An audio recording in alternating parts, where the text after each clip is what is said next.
Asia bolingo tangi naibela nakomi tuna soki ya solo lingaka nga mela moni bolingo yango ezali yanga mbomoko anga natali likolo na se ya solo na moni vote ezali yanga moto akokosa jamais bongo na ye mbalakama akokoka te kokosa conscience na ye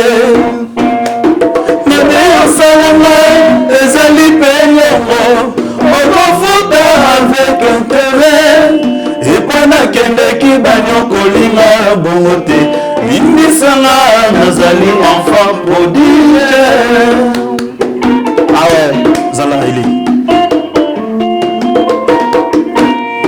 mwana moki soki akolela kalibele bakosaka ye na bomboto na biskuit kasinga mokolo na kolela bolingo okokosanga na nini ibela zala. Mesdames, messieurs, ça c'est pour vous. Ni yango na ye epa na yo na ye kosenga repata se nasalaki nandimi ngai nandimi ye koboyanga te okokomisanga vagabond. Hey Charlie Prince accompagné qui tourne tobe ozaki na minere sabotela mpona nini ye papa lelo moninga etiketa bamba otovandi bambula na libala kobosana te malakotola banaka na misabele yo kacoko tokoboyana te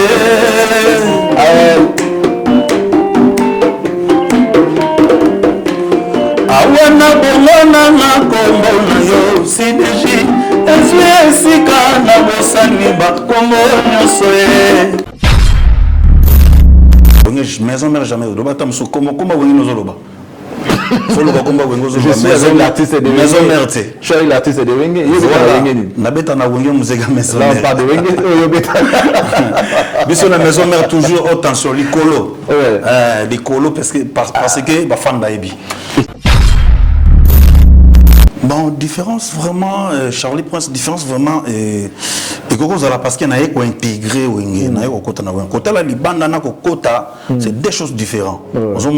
Na Katineta na Kota na découvrir vraiment ce qui Wengemen les Aranini. Na Wengemen. On a les esprits Wenge. Ça va le banter. Mais nous on fait des productions des albums pour un concert au Betaka. On est là donc, les fans de qui wingé na bango et ça n'ont toujours des alas. Je ne sais pas pourquoi parce que mon dans ton tour ciné déjà Zénith de Paris ils ont tchakaté. Mais pour Ranson c'est rien. Oui c'est rien mais producteur on a rollingaté qui a misé sur rien. Mais pourquoi on dit cela à l'époque il y a wingé. Encore une fois, bonjour, vous nous suivez sur la RTVS 1 également, sur Cactus Télévision. Nous recevons à présent l'artiste Nicodème. Vous savez que l'artiste Nicodème évolue dans Wenge Musique à Maison Mère de son excellence Ngia Mamakan Ranson, l'ambassadeur de la paix. Ils sont en préparatif de leur concert qui aura lieu au mois de juin au Zénith de Paris. Nicodème fait-il toujours partie de Wenge Musique à Maison Mère? Ça suscite toujours des spéculations parce qu'avec lui,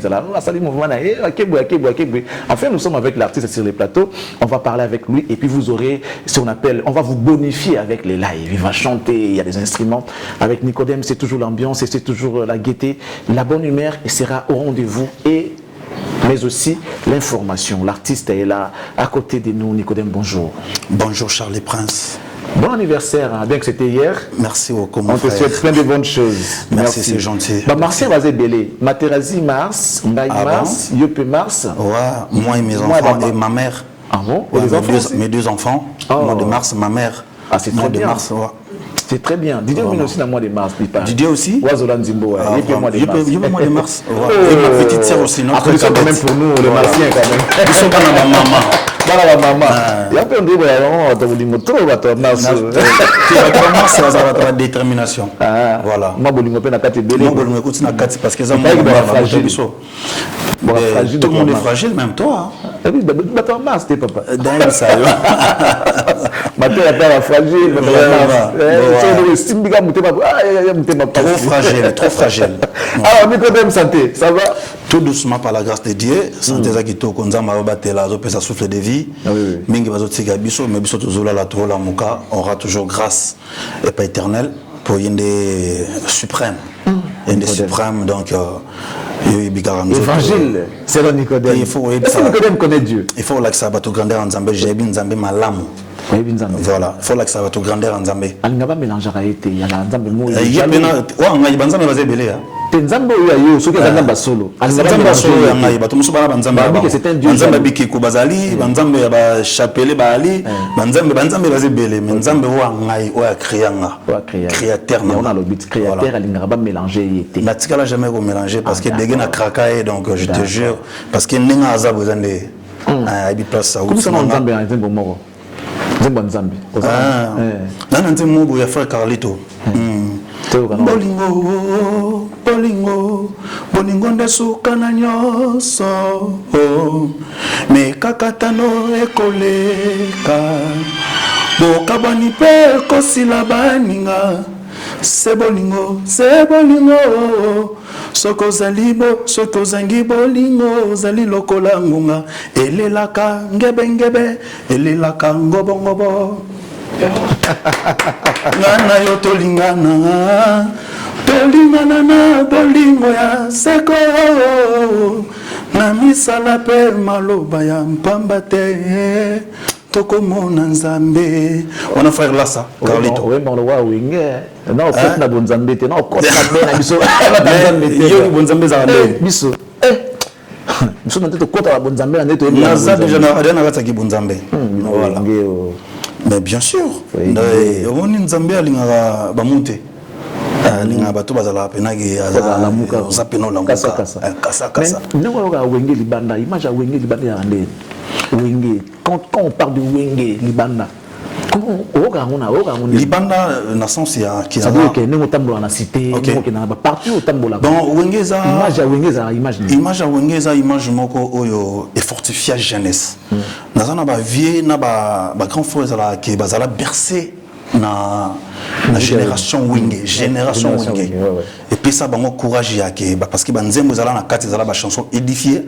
ba chanson moko encourageant surtout banzembo le roi de la forêt sala et puis ça bango force yake ba ke ba étude ya force yake ko bunda ko kende ko luka et ça le roi Axel to ya ibisa ngai les jeunes millionnaires ibisa nganzembo mo ya le roi de la forêt o et puis ça force et puis ça courage ya ko kende ko luka et ça banze moze belozo monaki Mika Pangala donc voilà donc wenge libande total la tout monde ndé na tala ngo libana na mona ke eza société moko oyo pesi ba jeune beliba des chansons édifiantes encourageantes oui c'est bien mais nengo lobi yo zara libanda ya wenge biso tala ka wenge nengo na kati ya wenge différence yani nengo yo tala wenge libanda nengo na kati ya wenge lelo bino un peu il y a une différence. Bon, différence vraiment, Charlie Prince, différence vraiment, et Koko Zala parce qu'il y a intégré ou Kota la Libanda na Kota, c'est des choses différentes. Na Katineta na Kota na découvrir vraiment ce qui Wengemen les Aranini. Na Wengemen. On a esprit Wenge. Oh ma Wenge, siko Wenge. Impolitesse. Wenge. Kuluna. Wenge, qui si Wenge n'est pas comment non Wenge esprit Wenge cela veut dire quoi? Il faut être encouragé, il faut être bosseur, il faut être encore qui quoi je veux dire, et il faut aller mutumoko esprit éveillé. C'est ça Wenge. Mesdames, messieurs, vous avez eu la réponse. Ça a toujours été des spéculations autour de cette je sais pas appellation esprit Wenge. Tout quand ça esprit Wenge ça le rôle vous allez voyou, vous allez impoli, vous allez colonna. Vous avez eu la réponse et c'est la bonne. Courageux, voilà, éveillé, voilà. Travailleur. Merci. Voilà, c'est bravo Nicodème. Merci beaucoup. Ça c'est la définition que j'ai jamais eu de Wenge. Merci. Merci beaucoup. Mesdames, messieurs, nous allons vous bonifier cet après-midi avec l'artiste Nicodème. Vous allez écouter aussi de la mélodie. La gaieté sera au rendez-vous. Comme tout à l'heure, nous allons vous proposer la voix de l'artiste et ces instruments qui sont là sur place pour vous. Rien que pour vous, écoutez Nicodème qui va nous faire plaisir cet après-midi. Bonjour à tous. Et là. Kofi Panda. Kofi Panda. Pasia bolingo tangi na ibela. Nakomi tourna soki ya solo lingaka nga. Mela moni bolingo yango. Ezali yanga mbomoko. Anga natali likole na se.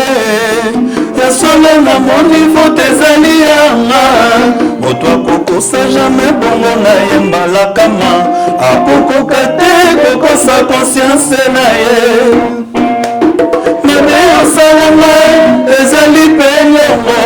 Okofuta avec intérêt. Epana kendeki banyokolinga bongo te. Limbisanga nazali enfant prodige. Ah ouais, Zala Eli. Mwana moki soki akolela kalibele bakosaka ye na bomboto na biskuit kasi nga mokolo na kolela bolingo okokosanga na nini ibela Zala. Mesdames, messieurs, ça c'est pour vous. Niyango na ye epana yo na ye kosenga repatase na salaki na ndimi ngai na ndimi ye oboyanga te okokomisanga vagabond. Charlie Prince oakompagne nga kitoko tobe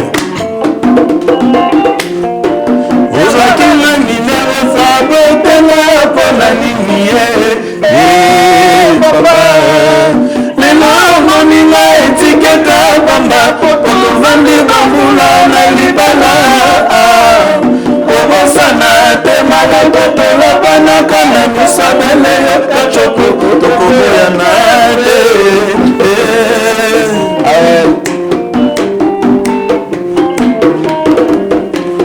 awana bongonanga kombo na yo sideji ezwi esika na bosani bakombo nyonso ye awana motema bolingo etondi meke na boyi koyoka esalanga sirose joni toyeye na alfa shakobo yanga kala nazali serayo libala na biso moto moko kota te bilobela ya koyoka na boyoca na motema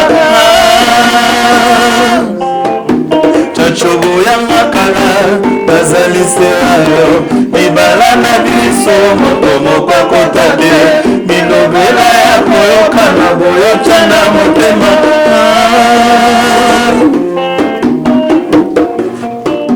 ubongo ebele nalela yoi motema etonda richard ebula. Merci. Allez, je vous dis, mais j'ai pas pu, franchement. Merci beaucoup, Nicodème. Mesdames, messieurs, je vous avais dit. Charlie, là, on a aidé la période du mot au studio. Au Tika Maman. Oui, ça, on réalisait l'album. Mais c'était pas un album, c'était d'abord un single. Okay. Mais les projets étaient de faire un album. Mais après, je n'avais pas pu. Ah, okay. Je n'avais pas pu, faute. Parce que Bilanga, l'équipe Bilanga n'a pas si. Oui, mais. Il faut que tu aies un métier noble, ils ont bien un métier dans la presse, tout ça. Bon, ils ont pu m'habiter pour essayer, au Simba. Donc. Nicodème. Ok, il n'y a pas de problème. Mais il s'agit de nous c'était mon sous batika pe bilanga na biso. Ah, il y a bandoli c'est vraiment parole na bino pe batika bolo na biso kasi. Ya solo. Vice versa. On a tiki kasi. Bon, ils ont ba qui cherche qui cherche qui cherche mon yamu mabe bio tena mon yamu mabe te na sepela na mofa na tunika pour na moni ndio suka. Ben oui, moi c'était de la passion en fait. Je voulais pas être un artiste engagé, c'était de la passion. Ça là, et puis voilà, moi je prends mon plaisir à chanter, voilà, rien à voir. C'est comme un karaoké, donc voilà. Oui, vous êtes sur la RTVS 1, également sur Cartus. On vous rappelle que cette émission est produite depuis Kinshasa, la capitale de la République démocratique du Congo. Nous recevons pour vous l'artiste Nicodème, qui va nous parler avec son cœur aujourd'hui dans cette émission. Mesdames, messieurs, vous savez très bien que l'artiste Weranson est en préparation de son grand concert après une décennie, je crois. va encore regagner cette grande salle où il a livré de concert plusieurs fois. Il a livré plusieurs fois un concert dans Zénith. Il sera peut-être dans la 4e, 5e, je ne sais pas. 5e. 5e. Wow, quel record. Il est le seul à faire 5 Zénith. Sorasali ou à Toro. Alors, Nicodème, tu fais partie de l'ossature Yawenge Lelo ou bien Non, je suis là. Tu sais que tout le monde parle toujours. Hein. Le monde parle, mais au Mukililobara, il y a des réalités. Réalité, on a mon Nicodème Lenaïbi. Donc, Mbangu, na vie et la rafo, Molo, tout comme on a des temps. Bosseur, posé. Merci. Mais qu'est-ce qui fait aujourd'hui que malgré le fait que vous êtes dans Wenge, moto ya Wenge otoyebi ya motende tozo alelo. Ça veut dire que Messi s'est fait accompagner de petits joueurs qui ne savent pas encore jouer, ou bien Messi n'arrive pas à produire un jeu qui peut faire gagner l'équipe. Charlie, c'est ce que je peux te dire. Wenge, maison mère, tu as toujours la place dans Nabiso. Parce que tu as la confiance de Wera aujourd'hui. Tu as la place dans Nabiso.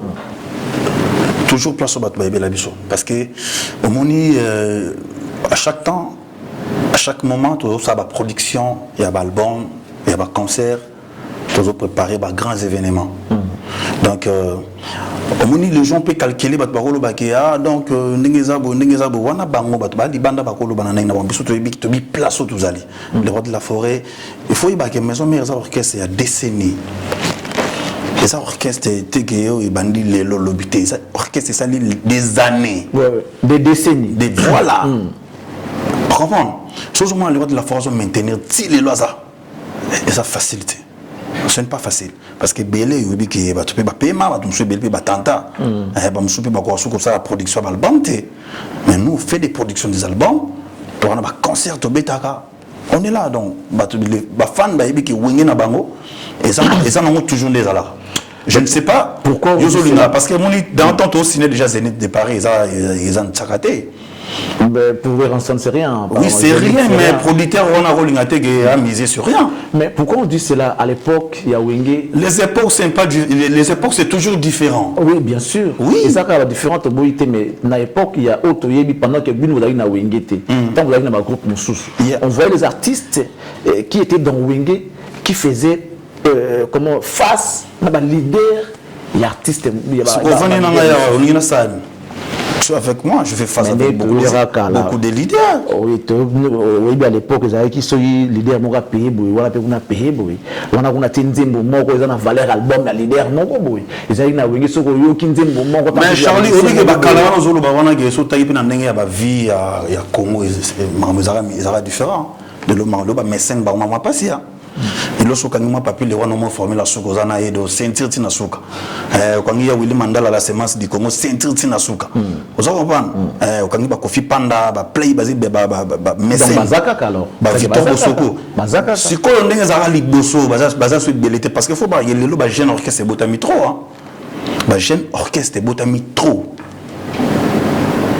donc mamu changea vie sociale pe à Congo changea.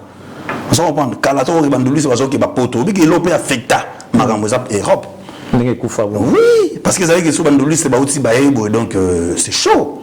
Donc au coup faté parce qu'il y a quelques groupes na kine makaba na poto tile là. Voilà. Voilà na oui tile ba ok neka ba ok États-Unis ba ok ba poto ba ok partout. Exactement Charlie. Bon c'est ça, c'est là où on voit que Wenge est en baisse. Non Wenge est en baisse c'était. Wenge maison mère jamais do ba tam so comment Wenge no zoloba. Je suis l'artiste de Maison mère. Je suis l'artiste de Wenge. Nabeta na Wenge musega maison mère. Non, pas de Wenge. Biso na maison mère toujours haute tension, l'icolo. L'icolo parce que ba fan ba ebi. État d'esprit pour préparer les Zénith. État d'esprit. Oui, le roi de la forêt. Il y a des défis à relever, des défis pénésali à relever parce qu'ils ont fait. Mon Zénith ils ont fait le roi de la forêt, ils ont fait de la musique. Porte est grandement ouverte na artiste quand on tout. Wa monique a quoi assister. Les anciens, les anciens. Ça sent mal, hein? Ça sent mal pourquoi? Ça sent mauvais. Comment ils apportent les ouvertes? C'est la fête. Toujours que tu as un concert, mais c'est la fête. La stratégie à l'Europe de la forêt à Taraté. Kasi yango ti. Ba makamutu ekozala ka te ke ndenge moko mama ko changer. Et sur mon concert barbecue. Nakata Zénith. Ça serait une première, mais c'est bon, barbecue pour nous les parce que nous les autres on y a tapé na ba kamundele ba bazo tumba ba champagne bazo ba biso tozo ni ata concert. Non bien. Est-ce que de vous-même on va au bang et cosa ko banga nini que Zénith en peu mon abna bo Charlie biso banga nga lelo pe ba corona ezali biso banga oui corona bien sûr corona ali pandémie ali mais nabi que ti to comme ba mois de juin wana ala ça la grâce ma mutu ezala bien biso to continuer na lit na biso parce que biso to na date calée déjà Tota la oui, pandémie, mais on a date calée, il faut te marteler sur Yango, il faut tout ça la promo sur Yango, il faut tout le la Yango. Kanangi boye moye bimipe boye, bah tu faut balata, bah play, bah forme, faut pas qu'on t'endoule. Donc c'est ça quoi. Heureusement, c'est là au moins parce que Wenge Bilenga, Wenge ils ont toujours quand on l'a vu tout à l'heure, c'est bien. Mais est-ce que vous avez vous en a 5e fois na bino na zemi? Si, na stratégie à Touro yo, Touro ya 5e fois vous avez la stratégie mondiale parce que vous en sont 4 fois. Il n'a plus rien à prouver. Zeni taïban va former tout. Il y a tout aux Andés. Ouais, n'a pas dévoilé secret Charlie. Mais base là que les rois de la forêt toujours des surprises na musala côté spectacle, son, lumière, chant. Donc on va s'attendre que to guetter bango to cha bango na emballage na bango balingaka maison mère. Avant le groupe ezalaka, je parle pas que de Wenge. Que batbakoya pour notre la Nico. Uniquement Nico. C'est-à-dire aye concert ya Wenge pour monaka Nicodème. Mutumo aye concert à Wenge pour monaka mutumo songolo pakala. Ça veut dire que l'orchestre produisait des stars. Est-ce que Lilo hormis peut-être Nicodème, parce que Nicodème c'est une star aujourd'hui de Wenge Musique à Maison Mère. Est-ce que vous avez des stars comme Nicodème qui peuvent attirer leurs fanatiques ben Charlie, na sepelano makasi na métier ça la muta buka mona buka kwikila. Ozana caméra na o ya chaîne na o pe ya systématique. Cactus, ouais. Cactus, tu peux marcher. Je peux marcher micro baladeur. Yo mo zo ba. Na lobi yote. Te on a lobi. On a cher en général. Ya on a go lobi la té. Il faut yo mo découvrir parce que on a star azali au kokota chuma. On comprend? Parce que yo mo sala na micro baladeur na o tamoli au rendement public. C'est mieux. L'harmonie dans le travail.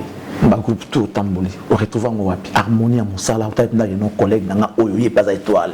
Oyo koto pas étoile. Koto a pesa na pina pesa concurrence à boulot wana. N'engue ça la sous plaisir. Comme Messi qui joue avec Neymar, Suarez, Banini, Cristiano avec Benzema, avec tout ça. Et ça on joue plaisir wana wapi. L'orchestre mine au travail. Deux c'est déjà beaucoup. Ah ok. Deux c'est déjà beaucoup. Ok. Sois vraiment sincère, réponds-nous sincèrement. Quel est le groupe qui t'a donné plus de sentiments de travail? Sentiment de travailler dur et ça na Wenge Musique à Maison Mère. Chez Ferrego là on travaillait. Nous rappelle qu'on travaillait vraiment. Sincèrement là na marché ba moti.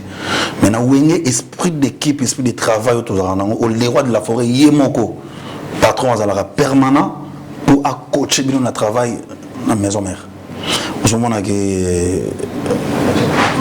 concurrence loyale ça fait toujours et ça là toujours que pour nous qui ne peut pas travailler bien pour y a un chanteur il y a un musicien moi zawana abosara dire il faut faire la gana balisu mo boye na ndenge ya kuzu. On te croit sur parole, mais visiblement tout le monde on dirait harmonie et pas à faire ma casse parce qu'à l'époque tu avais beaucoup d'amis. Mais aujourd'hui aussi j'ai beaucoup d'amis. Parce qu'à l'époque tu sens. Parce que à Kasoki Olali pour nous dire que est-ce que les lots je voulais que tu sois sincère. Les lots n'a pas bon sens on a denga mabete. Na Wenge Musique à Maison Mère na bandeko zo bosser na bango à part ba bakiki. Oh tikali na bango. Que Soki Olali penda pour nous bon ça la 2 semaines na les TVT na bundaté pour l'orchestre. Vous assure que 2 mois penda bazali penda ba bagarre penda ba bunda. Des amuké bazaso 4 et 5. Bravo. Au Bakota Kota. Bravo. On va détendre encore l'atmosphère. Tout est donné recevoir. Rendez-vous Moussoumbe na Moteki. Une très belle chanson. Très belle chanson. On te dit bravo pour cette chanson-là. Donc, merci. Et ça a été vraiment fait. Merci. N'a pas suivi dans la série Bambote. Ouais. Odilon Mampouya, exemple à suivre. Aïe aïe aïe. Rendez-vous à mon sommet dans mon teki. Et sous quelqu'un c'est de me changer ça la maca. Donner, recevoir. Un palmier ne donne pas de bois. La paix du cœur est dans ta santé. Koukamwa, Kouati Sébastien.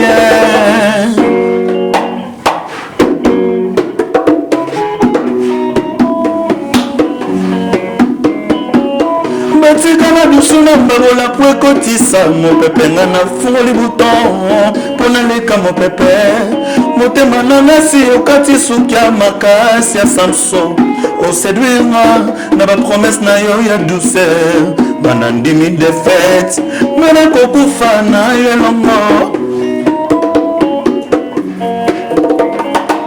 ya noel engiama na chao se na fond dekra ya motema na ngai naza susu na place te ya kobomba bolingo mosusu elvis maele mana shuva akenda ye nakata kontra na bilulela nakoma korule na bornanga elengi ya motuka na yo moko na volant bude sentima ya sewit ya moko na festin korta lure nanga kofi nanga lelo kwebe modela ko manipule ya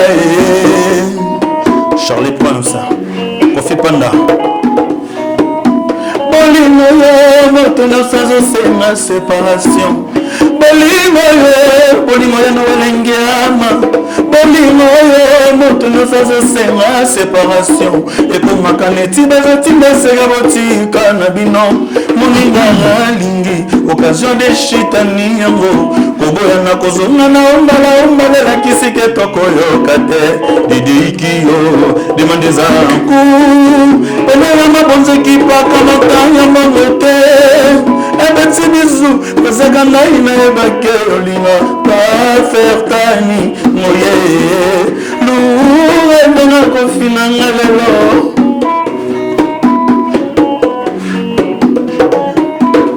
Une surprise agréable dans les noirs Premier j'irai au kobo ya ngaïté Koumouati Sans rénovation je fais ma peintre anatomique Et Monere kokole kama kaka boyete Erike Mouya Tika na sezi mango na maboko Film akandai Maka kucho mananzete Mone kuvela sebo lingo Oyo nazo mérite Chela chela kama mouvoir Tous les gars Ça remplit du plaisir. As de cœur, as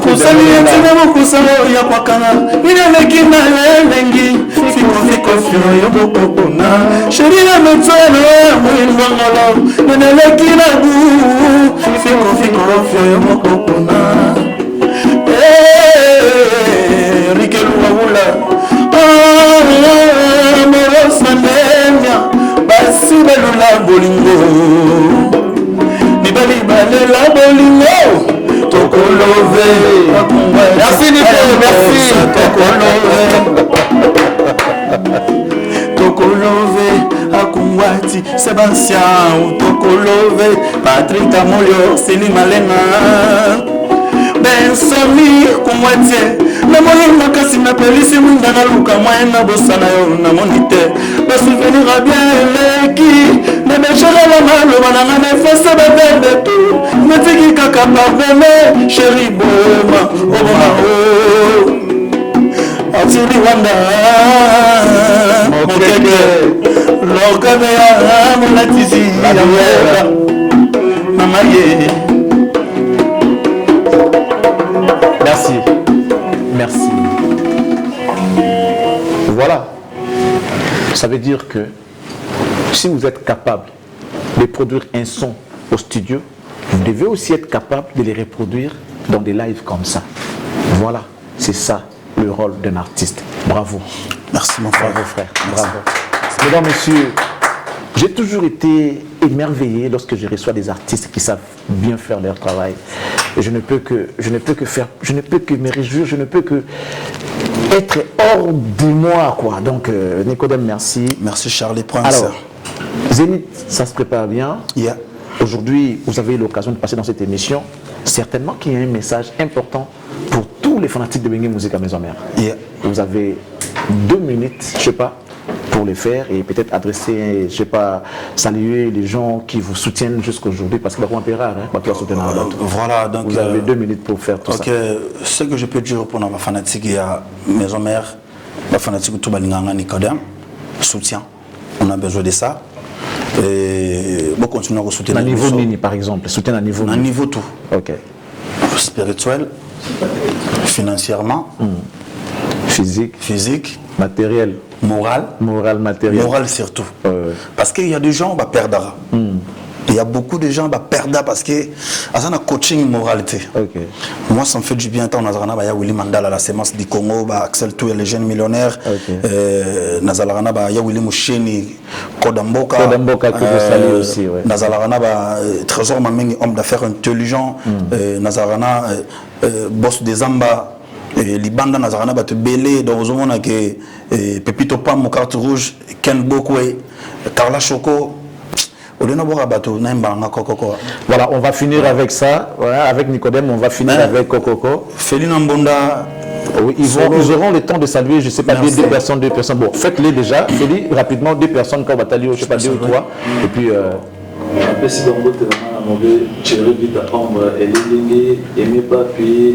faut se présenter à Batoué Barakombo. Bon, on se présenter à Moussigaïa. Voilà. Charlie, moi déjà. Si, déjà. On appelle ici Ombre Vita, James Chimbalanga, Aimé Papi, Juliana, Diamant. Merci beaucoup. Pablo Scoba, Fabrice Scoba, Mavanga. Merci beaucoup. À vous saluer, Ritier Cowboy. Poto toujours. Cowboy. Rapidement, mon cher. Moi, Jeff Solo, là, doublé avec Nama Makaba. On a bien. Nous n'avons pas papa n'a spirituel, prophète, papa qui a mandé, papa n'a. Merci pour la sincérité. On a doublé. Vraiment. On a participé à artiste Thérèse Yazawa. Bon courage. Cette étoile. Bon courage dans la carrière et puis nous avons Zarana à Morosondé à tout moment. C'est bien vraiment. Voilà. Tous les gars.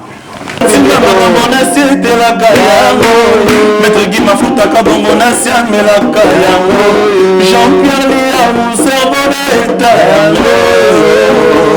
Mais bon c'est Tatilito. Merci. Maman Nangaye. Aïe aïe aïe.